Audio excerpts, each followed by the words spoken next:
Howdy y'all, this is Joe Hughes, and I'm here to lead this session entitled DevOps 101 for the VI admin. This is going to be a little bit of code, Git, some infrastructure as code, talking about perspectives, and us just getting started on a new step in our journeys.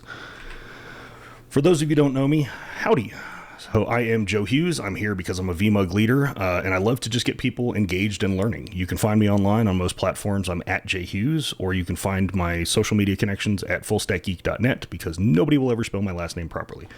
For anybody that's looking for a copy of the slides or the demo code that we're running through inside this session, you can find this at bit.ly/vmugdevops101. So who am I and why am I here? Currently, I'm a senior solutions architect at Pure Storage. I'm also a co-leader for the Denver VMware and PowerShell user groups. I'm a bit of a serial collector of communities. I'm involved in vExperts, Veeam and Tanzu Vanguards, Cisco Champions. And I only mention this to show that I work with a lot of people across a lot of technologies and a lot of different areas. And a lot of us are still absolutely at the beginning and learning things along the way every day, right? If you're not in that space, then you should actively be trying to learn lots of different things. Typically, I'm easy to spot in a crowd. I'm in a brightly colored hat of some color of the day. I normally have a big grin, and you can always recognize the loud howdy y'all from across the room. I have very little shame, and I try and share my learnings with others, and I encourage everyone to try and do the same. I want you to push yourself. I want you to learn more about anything that interests you, and do not fear sharing this with other people. And specifically, I want you to share your knowledge. Your perspective is very important. You may just be the person to explain something in a particular way that really rings true and resonates with somebody that me or someone else cannot, present it and explain things in the same exact fashion. So absolutely share from your perspective, no matter what it is. And then teach whatever you can. Be a mentor, be the master, right? Try and help people along their journey. Think of it as a master journeyman apprentice. And consider the fact that this is all about your job versus your career. Your job belongs to your employer. Your career belongs to you. I want you to consider advancing your skills by teaching other people, by sharing with other people. Do not let any of this technology or the fear of presenting and doing poorly or not doing as well as you could scare any of you from starting these things, right? Do not let this be your first interaction when you start doing things like DevOps and infrastructure as code or presenting, right? Don't let all of this scare you. We absolutely want you to join the community and do this. So let's move on. How do I do DevOps, right? Let's get rid of all the buzzwords. Let's really kind of get down to what it is we're focusing on in this session from the perspective of a vSphere admin. This is about us looking at an IT management philosophy. For us, it's going to be a methodology of full stack engineering, but we're focused on the infrastructure half of the stack, right? We're not talking about applications. We're not talking about doing tons of complete end-to-end automation inside of pipelines. So what does DevOps look like inside of my organization, right? Especially for those of us that are still in traditional IT shops, again, not shipping code, not doing crazy application development for their environments. If we don't do software development, a lot of this is still applicable to us, right? We want to look at the tenets of DevOps. We want to look at things like the culture change, a lot of things that come with this. Things like being able to leverage existing code from others. Things like being able to actually learn in public and get assistance from people. And a huge one for us in IT is having things like an error budget, having people talk about the fact that we're going to have times when things go sideways and go wrong, and we're going to have to roll back or fix deployments. So what do we actually get with a lot of this stuff, right? This is going to be talking about like how we're actually making changes to our environment. How are we able to test those changes? How are we able to undo changes, right? And then does everyone need to do DevOps now? No. Again, this is not going to be for everybody. Not everybody's going to have full automated CI/CD pipelines for everything inside of their environment and doing automated testing and deployment of code. But again, I want everybody to look at the tenets and the culture change that comes with DevOps and a lot of the things that we should be doing. And then the point for us as vSphere admins is really, if we're not going to fully automate software in these things, we still should be aware of some of the capabilities that we have when it comes to automation and orchestration within our environments, having the machines do things that they are better at than we are. Start with a plan. I always have to try and define this for everybody. It doesn't matter if we're talking about the GUI or the UI or an API. I want everyone to start with a plan. This means that you need to plan for success, but expect that you're going to have some difficulties and you're going to make some changes along the way. There's going to be times that you have to reset your plan or you have to adjust it, but I want you to start with a plan. How are we going to do this? We're going to define our success at the beginning. We're going to define a goal, and we want this to focus on things like tasks and measurable results, right? We're going to think of this very similar to project management and defining things as as small of a task as possible so that we can measure these things and determine that we're meeting our goals and we're going in the right direction. In a lot of our efforts for automation, speed and performance are an advantage to our organization. They're not the true benefit of this automation. The real benefit to the business is going to be accuracy and repeatability. We also want to focus on standardization, validation, and efficiencies that we gain. This means that if we write code that works well and it is small and granular and modular and we can use it in multiple different places, we write code once and get multiple uses out of this.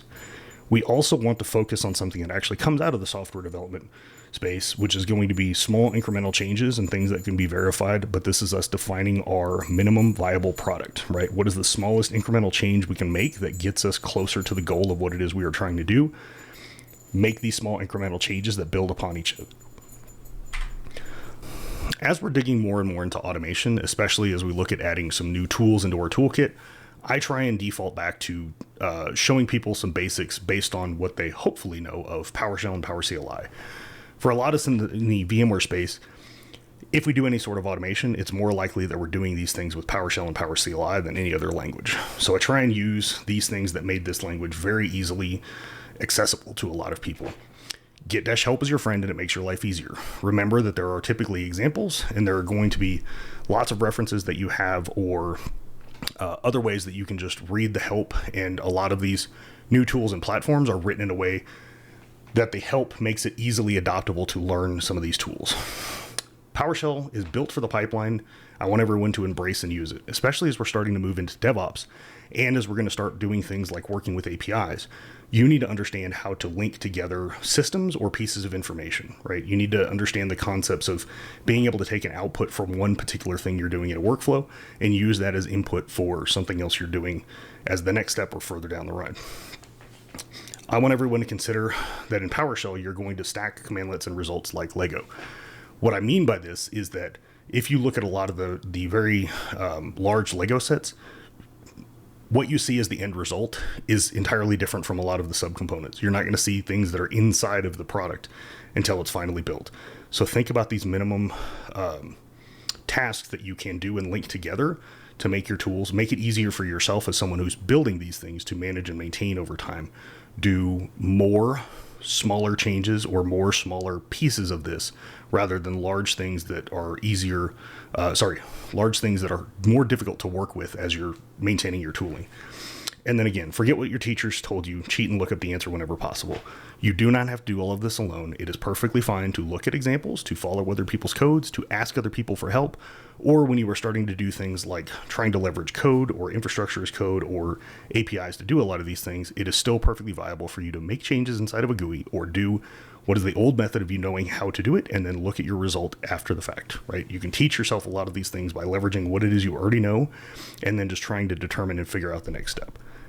And with that, we are going to jump into some demos.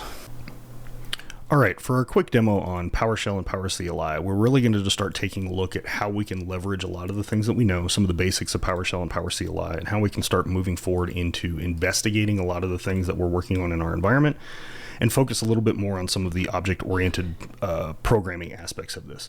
So let's go ahead and start with getting a couple of inventory objects inside of our environment. We're going to get a data center, we're going to get a cluster, and we're going to get a host object.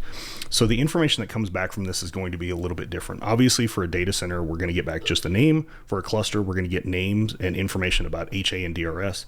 Then for the hosts, we're going to get things like our name or connection state, the power state, and then information more about the CPU memory and the version that exists on a host.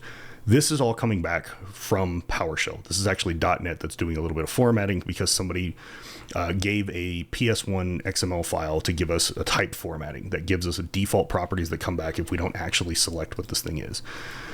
As we're starting to talk about PowerShell and leveraging things within a pipeline and understanding how to put pieces of information together, we're going to do things like get our cluster right here, and we are then going to get our VM host. And let me correct my name on my cluster because even my lab environment has changed since this. And logically, we understand how to do some of this just by understanding that what we know about vSphere is that we're going to have things like a cluster object. We're going to then have hosts that exist underneath that. Right, so this is logically how we can put pipelines together, just understanding that these two objects are linked. We're talking to a parent and a child object, essentially, right? If we don't know exactly how to actually get some of this information though, then what we're going to leverage within PowerShell is going to be get-member. So let's get our cluster object again, and then let's do get-member to get some information back about it. Running get-member will show us all of our methods, which are actions that we can take against a particular type of object, and then all of our properties, which are essentially all of the attributes to be able to describe the property. This will show us everything that we have available for this type of object. And one of the great things that comes back from PowerShell with this is having the capabilities of looking at the type of an object. So if I want to know everything that I have available to me as far as a commandlet that understands how to work with a cluster object, I'm going to copy in this type name, and I'm going to attach this into get-command space dash parameter type, and then give it this parameter type, which was just the object type of what came back from this cluster. As we can see, I have lots and lots and lots of commandlets that come back from this. And it's just because of the fact that what I'm working with here is this vmware.vimautomation.vicore.implementation, and it's essentially this inventory object. It's an implementation of an inventory object inside of PowerCLI. So PowerCLI is going to try and take anything that's an inventory object and attempt to attach it in many, many, many different places just because of that object type. So it's going to allow me to send my cluster to get data center, get data store, get a folder, get tag assignments, get templates, right? And be able to move specific things or add new resources to this just because it understands what that inventory object is, right? So it makes it very easy to understand if you can wrap your head around what things you have that exist and then what things that you have that you can connect these to. And this is going to take you very far in automation if you can start wrapping your head around some of these concepts. Next, we're going to get a VM and just look at all of these sorted by name. So I have a decent number of VMs that are inside of my lab environment. And if I really want to kind of dig in and see what exists for these particular VM objects, and in this instance, this is us moving more towards how to get information from an API, I'm going to take a particular VM inside of my environment and I'm going to look at all of the properties that I have for this, right? I'm going to have information that's about my name, my power state, my memory, where it's at, the particular folders and resource pools, and what networks it's on and things like this. Very operational view that we're going to expect that a vSphere admin is going to be looking for a lot of this information. If I want to see what other properties are actually available for this, I can leverage a different tool, which is going to be this commandlet show-object. So if I run show-object, then we're going to actually get an inventory tree view that pops up from this.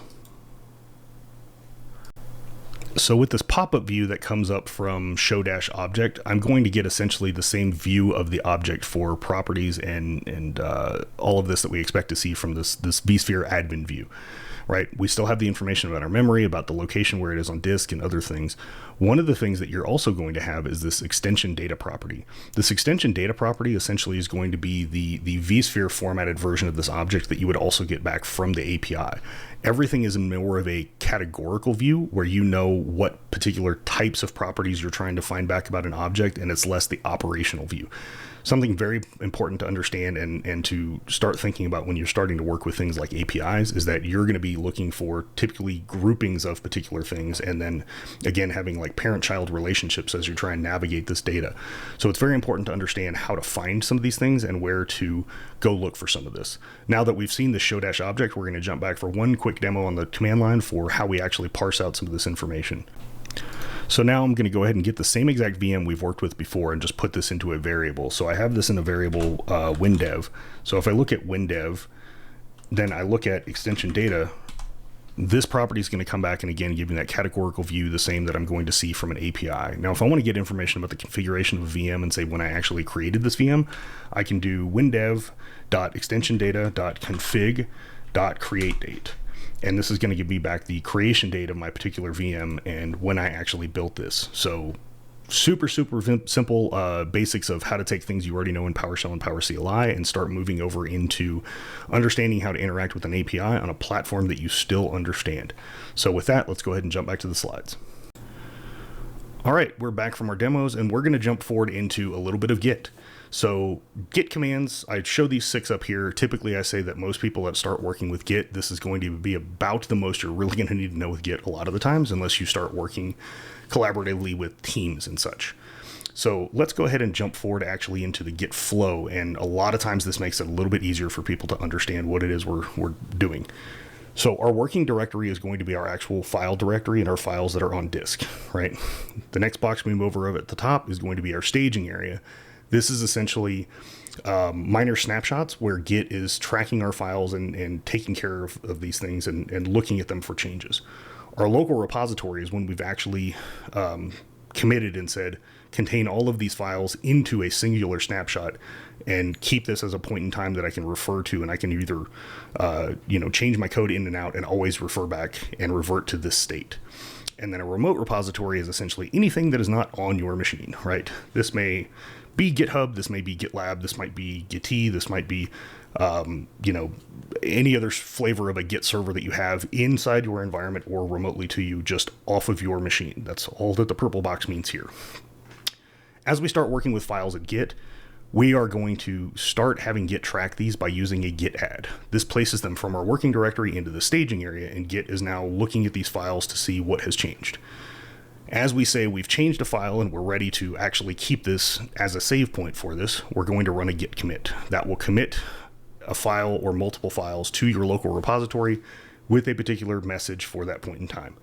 When you're ready to push a copy of that code to another repository to, again, make sure it's not only existing on your machine, you're going to use a git push that pushes to your remote repository. When you're now trying to pull files back down from a repository, if you're just trying to sync your local copy of files with what somebody else may have done remotely, where somebody else may have made in additional check-ins that you are not aware of, you're going to run a git fetch. That just syncs your local repository to any additional changes that exist on a remote system. When you're actually ready to sync any changes you're aware of in your local repository all the way down to your working directory to files on disk, you're going to run a git merge, right? That will pull everything all the way down. If you're ready to go ahead and take any changes that exist in a remote repository and pull it all the way down to your working directory and just override any changes that may be there, you're going to do a git pull. That essentially is a git fetch and a git merge all together. This is a super quick overview. Hopefully this will make a little bit more sense if you're confused when we actually look at this at the command line and see what things look like in an interactive view. So we'll jump to that next. Okay, we are here for our super quick demo and overview of Git. So right now we're working in a directory that has the sample script that we actually used from our PowerCLI demo, as we can see at the top. And then I've actually got another file in here that I've just titled supersecretdata.md. I do this just to try and drive home the point that we need to be careful about what things we are checking into source control. First of all, we should all be using source control because, as I best heard this stated, using source control or version control is working with your past self and your future self, and you should absolutely be polite to that person. So what it is we want to do here is we want to take a look with git child item to just see what we have in this directory that we're working with as far as files themselves. So we have a supersecretdata.md file and our samplescript.ps1 file. So what we want to do with Git, first of all, is initialize this to make sure Git actually understands that we're going to make a repository and we need to start watching this. So when I run a git init, we see that we have created an empty Git repository in a .git folder. So quickly, if I run a git status and take a look at this, we're going to see that I'm on my main branch. I have no commits. I have 2 untracked files, and there's nothing added to be committed, but there are untracked files that we have. So now what I want to do is I want to explicitly add my samplescript.ps1. So I'm going to run git add samplescript.ps1. We'll run another git status, and we'll see we now have one change to be committed, which is the samplescript.ps1, and we have one untracked file that we want to do.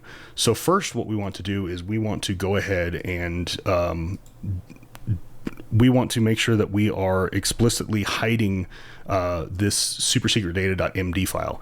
This is going to be super helpful if we actually need to have specific environment variables or things that we're always going to have in our code, and especially if we use standardized naming and locations of files or variables that we don't want to check into version control when we want to make sure they always get hidden and are not added to our version control. So what I'm going to do is I'm going to go ahead and add a git ignore file, and I'm just going to do this in VS Code really quickly. The only thing I'm highlighting and adding to this file is this file name of supersecretdata.md. So I'm going to add this to my VS Code. I understand that I'm not showing this on the screen, but it's quick and easy, and that's all that's in here. So if I actually do a cat of my .gitignore file, we can see that the only thing that exists in here is this file name for supersecretdata.md. If I now go back and do a git status, I'm going to see that instead of having my markdown file that has my secrets inside of it, what I have is a git ignore file that's in here. That means the only thing that's going to be checked into my repository is a naming of files that are being excluded from my repos, as opposed to the actual data that we want to hide itself. So I'm going to do git add for my .gitignore file and go ahead and add this in here. And then what I'm going to do is do a git commit of adding my sample script and gitignore. So let me copy this over and we'll get our commit in place. We've got our commit. If I run a git status again, we're going to see that we're on our main branch. We have nothing to commit. The working thing is the working tree is clean. And if I look at a git log, I have a single commit that shows that I added my sample script and my git ignore. Right? We now have everything in source control. We have it here locally. We haven't pushed anything remote yet, but we are keeping track of all of our code and everything is good here. So for the second demo on this, for working with a remote repository, first, I'm going to just show everybody a quick screenshot of what it is that we have with our repo as it is. So as we can see from the README here, we have a couple of messages that I like to pick on this repo to just make sure that we have had some code that's been added here. So what I'm going to do with the command line is I'm going to go ahead and clone this repository. I'm going to change into this directory and I'm going to run a git log again. And this is going to show me a lot of previous check-ins. The most recent one was for just a few weeks ago where I was adding a note from presenting the same session at the New York, New Jersey UserCon. So what I'm going to do also in code this time is go add another line to the README. So let me get out of my log. I'm going to open up my README file. Oops, my readme.md file. So I've edited the readme.md file. .md file, we can just see that I've added a line here that shows that we are adding a note to say hi from our 2023 VMUG virtual event here. And at this point, if I go ahead and take a look at our git status, we're still going to show that we have nothing here that's ready to commit, right? We've modified our readme.md file. So what I need to do is actually go through and add my README file again. So I'm going to add my git add readme.md to the command line. I'm going to give it a git commit that says we are adding a message that is hello from the 2023 VMUG virtual event. We're going to do a git status again, and we'll show that everything here is clean. Now what we're going to actually do is push to our remote repository, and we will go ahead and show that with the screenshot, timestamps and all, we actually have a new push. So this is showing us that we have now added to the remote repository. And again, if we look at our git status locally, we will see that we have no changes. Our working tree is clean. So for our final demo, we're going to go ahead and clear our screen again.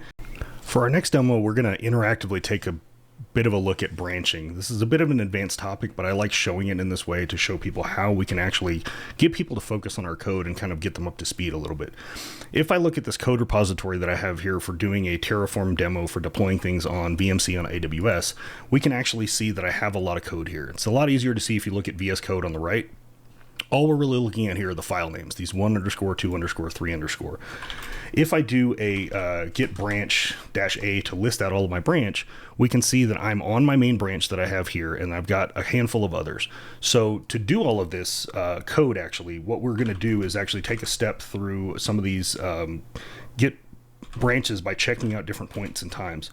So all of this starts with this create SDDC. That's creating the initial environment before we can do anything with this. If I go to this checkout of create SDDC for this new branch, then I can see that my code on the right, my files have actually changed back to a point in time where I only had my 1_ files. If I actually go to a git checkout for adding my NSXT rules, which was step 2, we're going to see the files for step 2 that pop up on the right side here. This is also any version of these files that were modified or anything for these 1_ files. And I have a point in time that says, here's what all of these files were at this point in time. So if I made incremental changes or improvements to anything in step 1 before I got to step 2, and had I finalized step 2, then it's easy for me to see all of these things and for me to be able to see exactly what this environment was like at a specific point in time. If I move to step 3, again, we'll see that these 3_ files pop up, and I've now moved all of my changes forward to what was my checkpoint of step 3, right, with this branch of create-vm.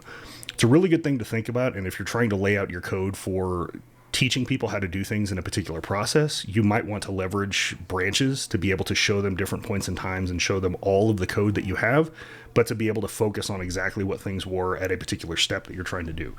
Just a useful idea. And also using branches, make sure that you are doing things in a software development fashion of trying to keep up with particular features or additions that you're doing to your tooling or your scripts, to make sure that you are kind of keeping all these changes separate and not stepping on top of each other.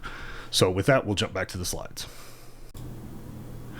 Okay, and we are back from our demo on Git, and we're going to run through our last couple of slides real quick to just go ahead and kind of smash all these three tools together. We're going to be talking about Packer, Terraform, and Ansible. Packer is going to be a utility from HashiCorp that we're going to use primarily to manage templates, right? Whether you're doing this in a vSphere environment or a public cloud environment, or even things like VirtualBox for machine images to use locally in a development environment, all of this you can build in Packer. It's a fantastic tool for automating these machine images and being able to do multiple platform builds from a single configuration. So if you have an image you want to push in a workflow that goes to your vSphere environment plus multiple public clouds, you can do all of this at the same time. Great tool, especially if you put this into some sort of a CI/CD pipeline and actually have automation, essentially just manage the building of your templates. Get out of doing this from text files or screenshots. That's the way of the past. Now, as we flip over and look at Terraform, this is where we're actually getting into infrastructure as code for actually deploying things within our environment, right? We've moved from scripting that we had in the past in our PowerShell examples that we had, which was a imperative model where we have to tell everything what to do in the exact order it should do it. We're now moving over to declarative model with these infrastructure as code tools. And the way I like to describe this for a lot of people that don't necessarily know Terraform or Ansible or don't know how to separate these two is that Terraform will build our house, Ansible will decorate the inside of it, right? This is really Terraform being used to deploy our infrastructure, have these declarative configuration files, keep the states of what all of our things are at a point in time, and for us to be able to run plans and run applies for a lot of this stuff, right? Terraform is about us having a consistent command line flow for every time we're doing deployments and then cleanup. We'll get to this when we get into the demo and make it a little bit more clear. As we jump over to Ansible, again, this is going to be the thing that, like I said, kind of decorates the inside of the house. This is going to be infrastructure as code, but it's really going to be more for configuration management, right? It's going to rely on SSH and Python to do remoting against all of our machines inside of our environment, right? This can be Linux or Windows, but this is going to leverage an inventory for our managed devices, right? Where it's actually going to go connect to machines. It's going to take an inventory of what exists and look at these things that exist on these machines instead of looking at a point in time state file like Terraform does. We're going to have things like playbooks, modules, and tasks. We're going to have roles where we can do multiples of these put together. And then we're going to do things like a play, which is just doing an execution beginning to end with all of this. Very quick overview of what actually are the components of Ansible. And again, we'll see more of this as we jump into the demos in just a second. With that, let's get to the code. When we jump in to take a look at Packer, we're just going to do a quick overview of a couple of files here to see what a really, really basic deployment in Packer for a template is going to look like. We've got three different variables, three different files we have here. We have one which is a variables where we're going to define all the variables that are going to be used inside of this run that we're going to do within Packer for the build. So we can define variable. A lot of these are going to be definitions that we have inside of the documentation. So obviously go read the docs for Packer itself. And we have the capabilities of defining a type and say a default and a description. So if somebody's trying to run this interactively and doesn't know what exactly you're looking for here, you can put in things like a description to make it easier for them to understand and consume. You're also going to have the ability to mark some of these as sensitive so it does not go into your output when you define some of these things, or you can have just a variable where as long as you're inputting the right information, you don't have to have much of a definition for it. Inside of this pkvar.hcl file, I'm actually going to have user-defined variables. These are going to be things where I'm going to potentially overwrite the defaults, or I want to have everything defined for this particular template that I'm going to run a build for so that I can just call this particular file in my run and say I want to use all of these specific definitions that I have, right? And I have all sorts of things for variables that are going to go in to control the VM and the resources that it's given, as well as what's actually used during the build and boot process. Then I have the definition of my actual Packer build, where I'm going to give it, say, the source of what I'm doing. All of this is built from a vSphere ISO. So I'm defining the resources that need to be defined for the virtual machine itself. I'm telling it where to put it, data store, data center, data clusters, which content library I want a template to be put into when it's done, notes, particular configuration about what it's going to use for SSH. And then when I do the actual build, this is where I'm going to have things even like a provisioner that's going to actually run a particular script inside of an environment, and then it's going to give me a particular output for what it looks like when this was all manifested. Now, the other thing we want to do is take a look quickly. I'm going to show up a screenshot real quick of a great repo that exists if you've never used Packer in this before. So there's a great repository that exists that was created by Ryan Johnson, has lots of people that have contributed to this. That is this, Packer examples for vSphere that's here. And if we flip over into the command line, we can actually see that I've got a handful of builds going on with this. Some that are in process, some that are completed. This build that I have here that I'm showing on the screen first is actually for a Photon template that's being built. If I flip over to my next tab, I've got an Ubuntu box that's in process. And in the next tab, I have Server 2019 data center, both the desktop and the core versions that are being installed, all of this handled automatically. And again, you can put these things into CI/CD pipelines. I don't have a ton of time for a quick overview in Packer, and it gets really in depth. So I decided it was actually better to just point people to the repository and say, here's the super basics of a simple demo of how to put these things together. And I suggest everybody go follow along with the README and actually just deploy the examples repo into your lab environment to go test out some of these things. It will also give you some tie-ins to Terraform and Ansible. So let's jump over to the next demo real quick. And now for the quick overview on Terraform. If we take a look, we've got very, very similar files, right? Obviously, a lot of this coming just because of the fact that it's this HashiCorp configuration language that we can use that's going to make it very easy to jump from Packer to Terraform. We've got a pretty similar definition for a lot of these things, right? We have variables inside of a file where we're going to tell Terraform that these are the variables it's going to expect to see as we go try to deploy things. We have this terraform.tf vars file where we're actually leveraging particular variables for our environment.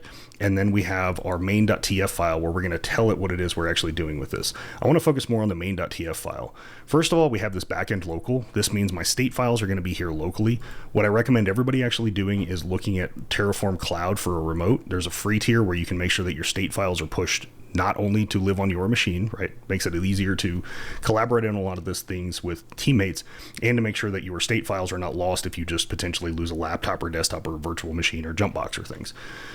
The next thing we have here is this provider. These providers are all built and maintained by the companies that actually have these platforms that Terraform is working to configure against. So this is built and owned by the VMware team.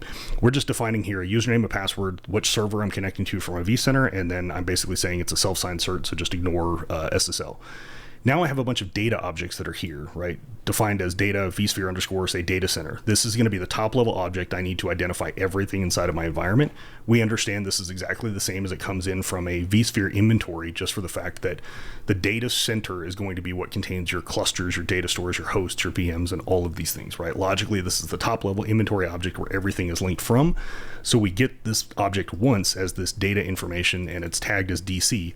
So further down where I need to find my data stores, my clusters, my resource pools, and all of these things, I tell it to go pull from this data object of vSphere underscore data center .dc, which is my essentially alias for this, and then the ID that I'm working with.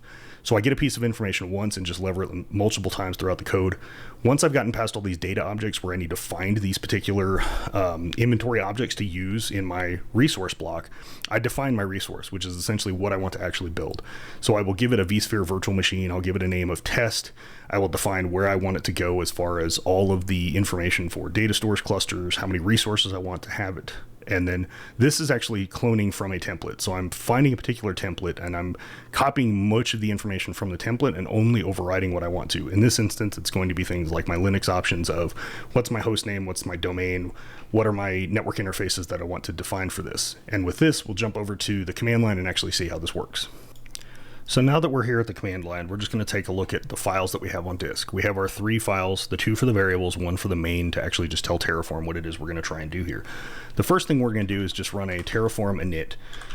And what it's really going to do here is tell us that it's going to dig through all of our code. It's going to initialize the backend, which will be local here that it's going to save. It's looking for the provider, and it's trying to see if it has a plugin for that vSphere provider.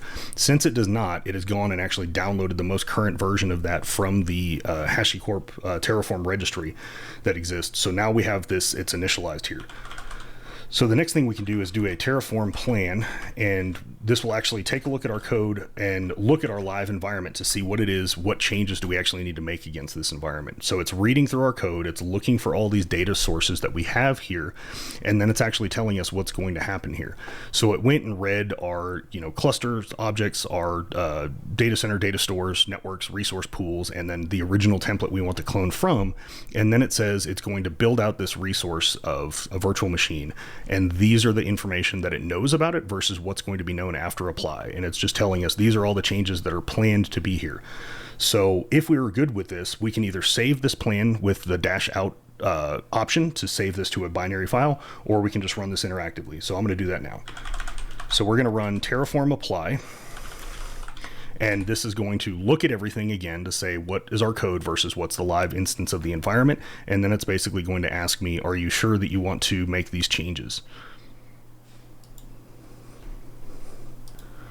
So our apply is taking a look at our environment, and it's essentially just determining what it is that we actually need to do here. And it gives us the same information that we had with the plan, and it asks us, are we sure that we actually want to deploy this? So I'm going to tell it yes, which will give it the approval to actually go deploy inside of my environment. And then we'll see the process as this goes along. So we're going to show that our virtual machine is creating, and as soon as I see that this is basically just giving us even the 10-second timer, we will skip ahead to when we're done and see what this looks like. Unfortunately, due to a bad edit, I accidentally deleted the clip where I showed that the Terraform build actually finished completing when we did Terraform apply. It took about 4 minutes and 20 seconds inside of my environment, primarily limited by the speed of storage that I have, but I guess you'll just have to trust me, it worked in my lab.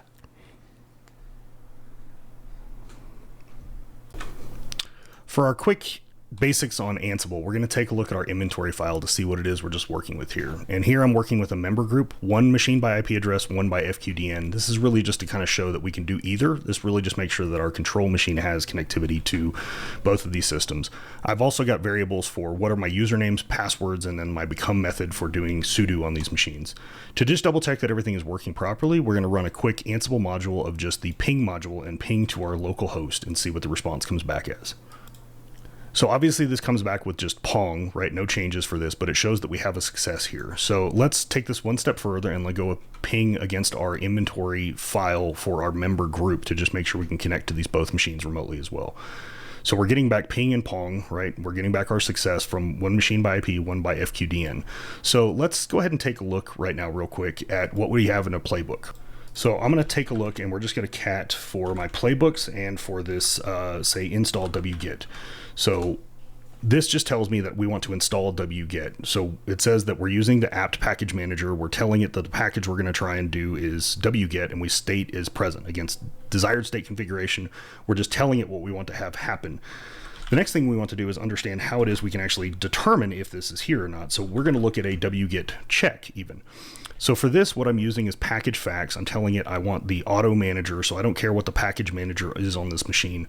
But against all members in this hosts group, all hosts in the member group, I want to leverage become true, right? Elevate with sudo, and then I have a couple of tasks, right? I want to determine what packages are on here. I'm doing. So we know that we want to install wget, but we want to see if it exists on this system or not first, right? And we're going to cover a couple of more basics here. So we're going to look at a playbook that shows us how we can determine if wget is on these systems.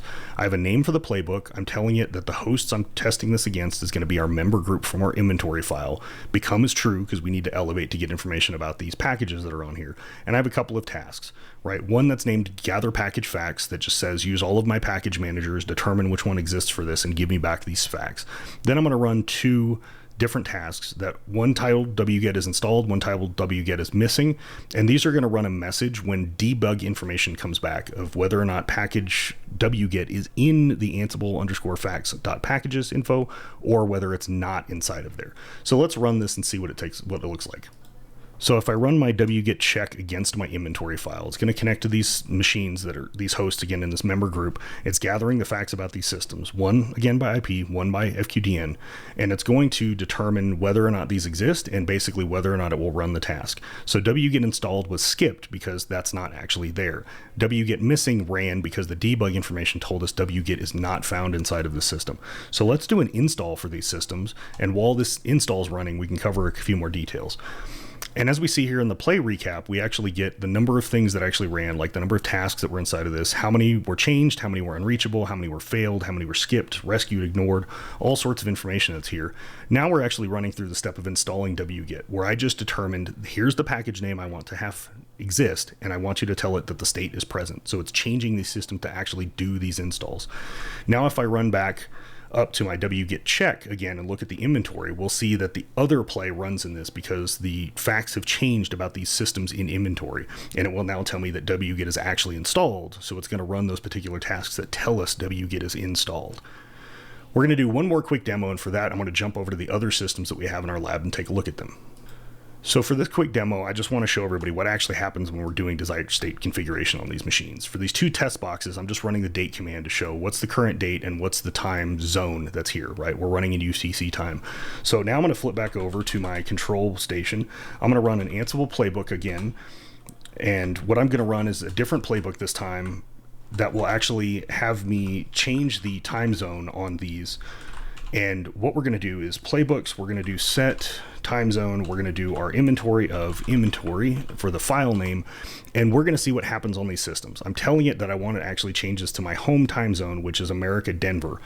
So it's gathering facts about the machines, it's setting the time zone, it shows that it's changed on both of these systems. And if I jump back over real quick and just run a date again, you can see that we've actually changed from UTC to MDT time on these systems while they were live, while someone was logged in.